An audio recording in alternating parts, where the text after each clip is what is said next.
So I keep getting asked, how is it that you know so much about politics? And the truth is actually pretty simple. When I was 8 years old, I had trouble reading. So my dad, in his infinite wisdom, decided to have me read him the newspaper. And I noticed that if I took the section that said politics on it, he'd fall asleep much sooner and I'd get to go and play with my toys. But what ended up happening was I got very interested. So at the time, we had a premier here named Mike Harris who was trying to turn the GTA, which is the outer area out of Toronto in Ontario, he was trying to turn it into what he called a mega city. I thought the idea was stupid because we have so many streets that are similar. So how wouldn't this confuse the post office even more than they already are, right? Court Road, right? So I was totally against this idea. And I came up, because it was also election time, I came up with the idea of petitioning my friends to make signs because our school was a voting base.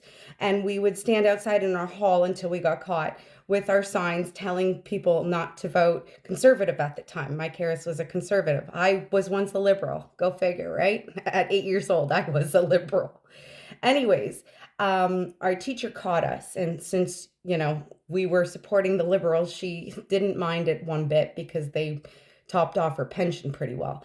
Anyway, she told my dad about it, and my dad thought that it would be a good idea to take me to the Liberal Party celebration after the election.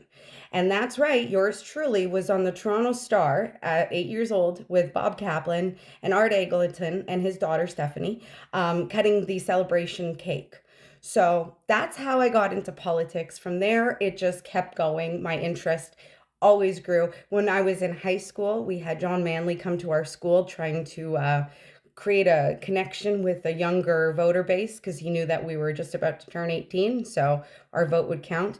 But he was not prepared for the questions that we asked. He was just not prepared. I remember my girlfriend was like, hey, wasn't GST supposed to be a temporary tax? Why do we still have that? And we still have that, by the way. And that was like 15. I don't want to date myself. It was a long time ago.